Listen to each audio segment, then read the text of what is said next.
Baik, Anda kembali lagi bersama saya Kiki Maudi di Ngopi Pagi. Kali ini saya bersama narasumber Mbah Joko yang ahli budaya Jawa. Baik, selamat pagi Mbah Joko, apa kabar hari ini? Selamat pagi Mbak Kiki. Alhamdulillah sehat ini. Alhamdulillah. Untuk hari ini kita ingin membahas soal hitungan Jawa. Sebenarnya apa itu budaya hitungan Jawa, itu bisa dijelaskan sedikit Mbah Joko mungkin? Iya Mbak Kiki, begini ya. Kerap sekali ya di dalam masyarakat Jawa itu tata cara menghitung itu kerap diartikan dengan klenik atau sesuatu yang jelimet. Sehingga rumit. Kerap sekali dimaknai sebagai wah kok opo-opo ngelenek seperti itu. Itu sebenarnya kalau kita tidak paham memang sekilas dianggap seperti itu. Namun kalau memahami secara kultur konsep kehidupan itu, masyarakat Jawa itu kan memang menjaga sekali ya. Baik kalau antar sesama manusia dengan alam, kemudian dengan Tuhan Sang Maha Esa itu semuanya dijaga, sehingga segala perilaku masyarakat Jawa itu tentunya dipakai hitungan, diatur dalam hitungan lah. Hitungan ini sekarang juga kerap disebut sebagai pawukon juga bisa. Kalau secara ilmu juga disebut sebagai astrologi Jawa, karena dulu hitungan ini kan tentunya mengacu kepada konsep alam semesta, dan tata cara penghitungan kehidupan ini tidak hanya dikenal di Nusantara saja, tetapi di negara-negara lain atau suku-suku lain juga ada. Termasuk ilmu-ilmu perbintangan itu kan juga bagian dari sebuah konsep kehidupan yang dihitung mengacu pada konsep keadaan alam semesta. Lah kembali lagi kepada kenapa kita harus menghitung, kan begini ya, alam ini berputar kan akan selalu sama. Itulah kenapa dalam konsep kehidupan itu nyokro manggilingan. Apa itu? Nyokro manggilingan itu bahwa hidup itu akan kembali lagi mengalami keadaan yang serupa, yang sama. Namun dalam waktu atau era yang berbeda. Dicontohkan bahwa ketika kita selesai menjalani sakit kan tentunya juga akan diberi kesembuhan oleh Tuhan. Itu kan pasti. Dan itu kan setelah sembuh nanti kita juga akan mengalami kegembiraan, kesusahan dan lain-lain. Ini kan konsep ini terus akan terulang. Sehingga inilah yang disebut nyokro manggilingan. Lah, di dalam konsep kehidupan masyarakat Nusantara atau masyarakat Jawa, khususnya di Jawa sendiri, bahwa perilaku itu harus dihitung. Karena apa? Karena tidak serta-merta apa yang kita jalani ini kan selaras dengan alam. Sehingga itulah para leluhur kita dulu di Nusantara itu, para winasis itu akhirnya kan membuat petung atau dulu membuat kalender Pranoto Mongso. Ini sebagai konsep hitungan ketika masyarakat kita dulu dalam bertani.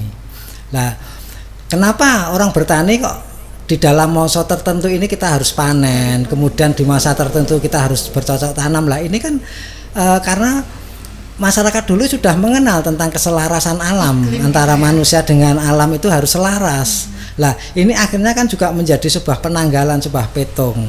Sehingga akhirnya dikenal toh kenapa kalau orang yang lahirnya ketika pas saat wuku Sinto atau wuku wayang atau wuku ini perwataannya akan seperti ini lah, karena itu memang ilmu titen dulu, tetapi yang dibakukan. Dan ini memang di beberapa serat memang ilmu Pranoto Mongso ini juga dibakukan oleh Sinuwun dari Surakarta. Kalau tidak keliru itu di Sinuwun PB7 itu. Akhirnya kalender Pranoto Mongso itu dibakukan sebagai sebuah perhitungan. Konsep perhitungan ini sebenarnya kan ketika kita itu setiap perbuatan itu atau setiap perilaku, kemudian sebagai contoh ketika kita akan menggelar acara hajatan, kenapa kita harus dihitung? Karena ketika kita hidup di dunia ini memahami bahwa hidup itu tidak hanya manusia dan tumbuh-tumbuhan, tetapi ada sisi lain di dunia ini yang juga memang harus lestari, karena jagat alam semesta ini tidak hanya dihuni oleh manusia, tetapi ada flora, fauna dan lain sebagainya. Ini memang sudah menjadi kehendak Tuhan Yang Maha Esa, sehingga konsep ini akhirnya kan membuat masyarakat Jawa ketika mau menggelar hajatan kudu nganggo petung seperti ini. Karena apa? Karena ketika petung ini nanti akan meleset dan ini kerap terjadi sesuatu hal yang tidak baik. Maksudnya bagaimana? Maksudnya begini, saya akan mengulas beberapa cerita yang masa lalu. Mungkin cerita ini dulu memang oleh leluhur disangit. Jadi ketika mengajarkan sebuah kaweruh itu disangit dalam bentuk cerita. Maknanya bagaimana? Maknanya agar para anak turun itu, anak cucu itu lebih mudah memahami ketika dengan sangit cerita ini. Diceritakan dulu itu ketika Bathara Guru itu pada saat hatinya berbunga-bunga jatuh cinta dengan Dewi Uma itu kan sampai terbang di angkasa melewati samudra itu, kemudian menaiki Lembu Andini. Lah itu saat itu beliau melihat wajah kecantikan Dewi Uma itu sangat tertarik sekali, sehingga nafsunya kan akhirnya bangkit dan menggelora. Karena tidak tahan, kemudian nafsu itu akhirnya kan memuncak, sehingga benih yang ada di dalam Bathara Guru itu akhirnya kan keluar dan turun, jatuh di samudra. Lah itu bergolak kemudian di samudra itu lahirlah Bathara Kala. Nah, ketika Bathara Kala ini dalam wujudnya raksasa yang sangat gilani, kalau istilahnya di Jawa seperti itu, menakutkan. Lah ini sebenarnya kan di sini kan bukan dalam cerita wayangnya ini, tetapi memaknai cerita ini yang sebenarnya sebagai tuntunan, sebagai tuntunan bahwa nafsu itu harus dikeluarkan pada tepat dan posisi yang saat yang tepat, sehingga tidak semata-mata dikeluarkan. Lah ini bagaimana ini oleh orang-orang dulu kan dipetung, sehingga sampai dalam masyarakat itu, dalam kita mau istilahnya polokromo orang bebrayan pun harus dihitung. Bahkan dalam hal ketika nun sewu dalam istilahnya ketika berhubungan suami istri itu pun juga dihitung, karena di sini kita akan menurunkan benih yang baik, sehingga di dalam penciptaan benih ini melalui perantara manusia ini akan lahir sebagai manusia-manusia yang luhur. Itulah kenapa setiap saat kita harus menggunakan petung seperti itu. Dan di dalam petung ini sendiri kan sebenarnya mengacu kepada kondisi alam sekitar, sehingga ketika kita menggelar, misalkan kan ada kenapa orang menggelar hajatan lebih banyak pada waktu sasi besar, karena di dalam Panyondro Sasi dalam petung Jawa itu dianggap bahwa sasi besar itu orang-orang dulu, bahwa di dalam sasi besar itu seringkali memperoleh karaharjan, jadi kebaikan.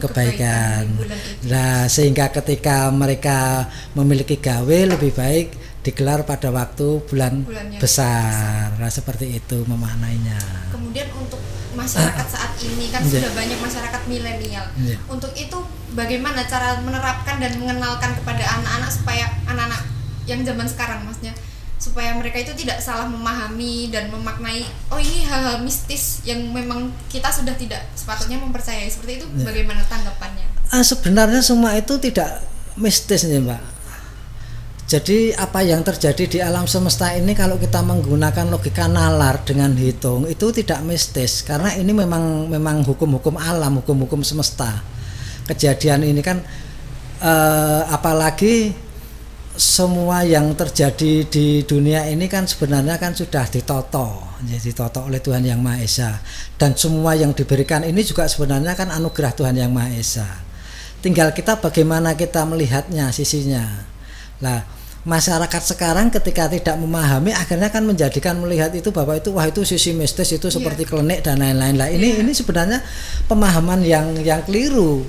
Karena ketika kita berbicara tentang ilmu, sebuah ilmu, sebuah kawruh ini sebenarnya kan luas konsepnya.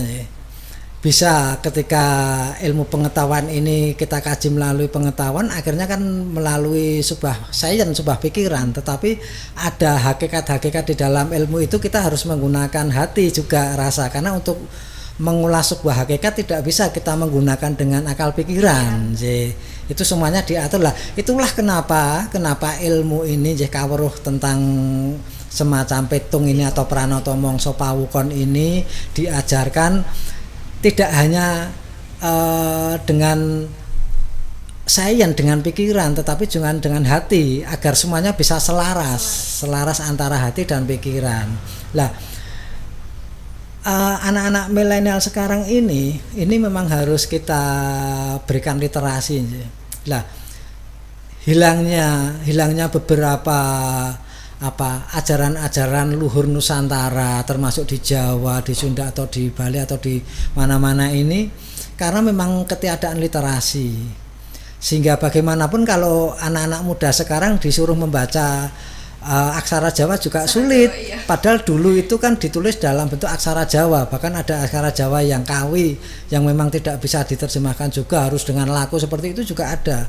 Lah, ini memang literasi ini penting sekali. Literasi, sehingga ketika literasi ini atau translate juga ini bisa dialihkan ke dalam bahasa yang lebih mudah dipahami, ini harapannya anak-anak milenial sekarang juga gemar dengan budaya-budaya luhur, karena ini sebenarnya ilmu ini, kawruh ini tidak hanya sebatas kawruh ilmu sains atau memang kawruh kehidupan alam semesta, tapi lebih luas, karena di sini dituntunkan bagaimana masyarakat itu bersikap luhur terhadap siapapun sebenarnya di dalam esensi dari ilmu-ilmu petung ini. Nah, milenial sekarang ini kan bisa, misalkan banyak sekali, memang beberapa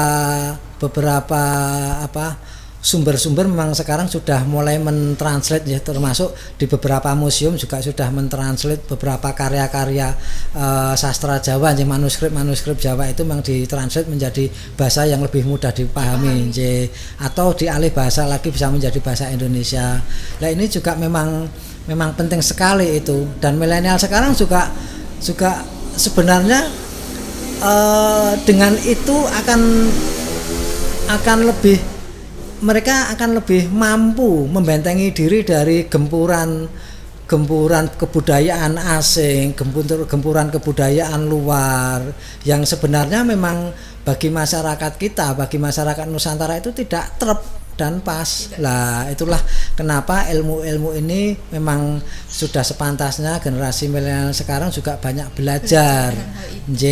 Melalui mungkin bisa membuka di portal-portal yang memang referensinya memang referensi khusus lah. Sekarang kan Primbon Jawa tetapi memang kita harus mengambil referensi yang jelas. Maksudnya yang jelas ya, ini memang dikhususkan memang untuk mentranslate atau meliterasi manuskrip lama. Jadi memang nanti ketika kita mencoba membaca ini sumbernya, kemudian yang mengalih bahasa, yang mengubah itu juga nanti akan jelas.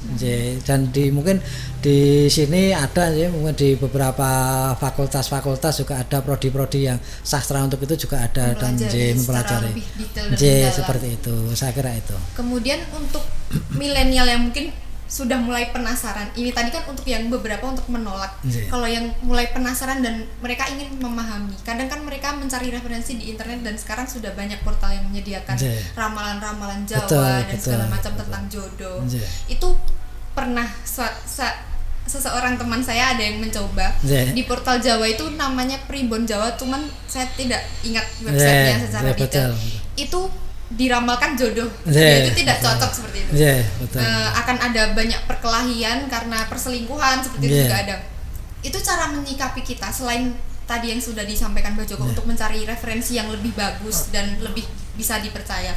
Itu menyikapinya seperti apa, karena mungkin mereka sudah lama menjalin hubungan itu dan ingin meneruskan ke jenjang lebih serius seperti itu. Menyikapinya seperti apa? Sebenarnya gini, kalau yang namanya ramalan itu sesuatu yang belum akan terjadi. Kita boleh-boleh saja percaya dan tidak, itu masing-masing berbeda individu, dan itu memang tergantung masing-masing individu. Tetapi pada dasarnya ketika di dalam primbon atau pawukon itu membaca karakter manusia itu kok seperti ini, misalkan lahir Slosok Kliwon karakternya seperti ini, keras dan lain-lain seperti ini kan karena dulu kebiasaannya seperti itu, kemudian dibakukan menjadi sebuah kebakuan dalam ilmu titen. Nah, ini juga tidak semua serta-merta akan seperti itu, namun karena ini juga menyangkut tentang kondisi alam juga, karena manusia juga tidak akan bisa hidup sendiri, dia tetap akan mengikuti alur alam semesta ini, sehingga misalkan diperwatakan ini ya bisa jadi seperti itu, tetapi untuk menemukan jodoh ini kita juga tidak bisa, karena apapun namanya, yang namanya jodoh, pati, rezeki itu semuanya tergantung dari Tuhan Yang Maha Esa.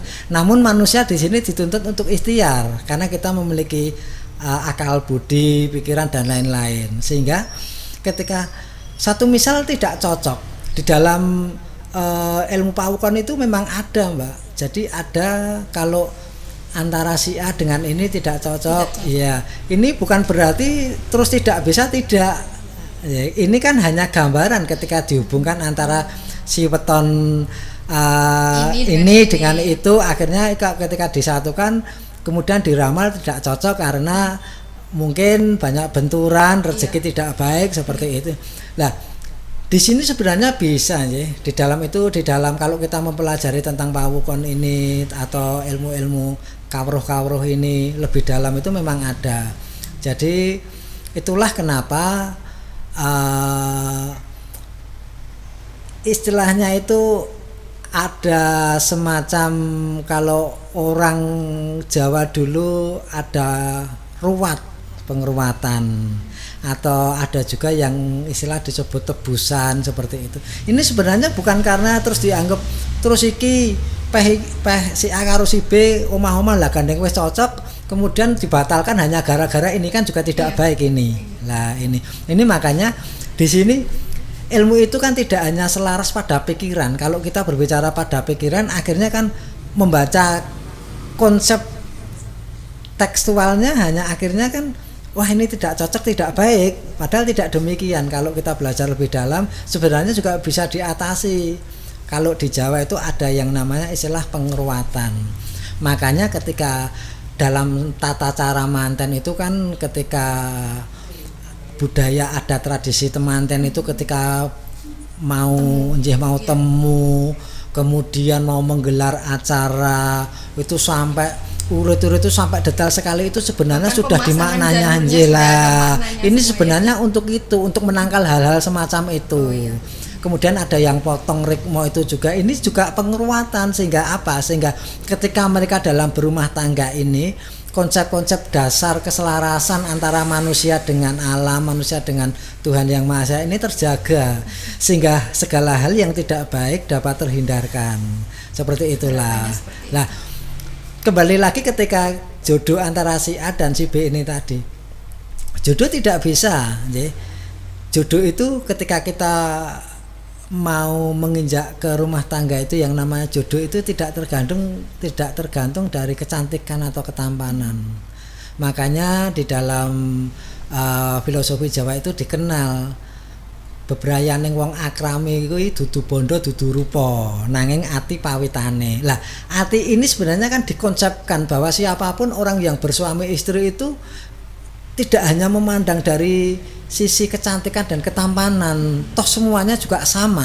Untuk menginjak kepada perjodohan itu kan dibutuhkan yang lebih luas dari konsep dasar hati ini, kecintaan itu. Nah, saya kira itu. Ya, cukup menarik obrolan kita kali ini. Bisa kita simpulkan bahwa hitungan ini adalah salah satu yang bisa menjaga semua perilaku kita supaya lebih baik kepada sesama manusia, Tuhan dan juga alam. Sekian informasi dari kami. Terima kasih Mas Nggih, Joko. sami-sami. Semoga bermanfaat ilmunya untuk teman-teman dan jangan lupa menyikapinya dengan baik. Terima kasih. Wassalamualaikum warahmatullahi wabarakatuh. Waalaikumsalam.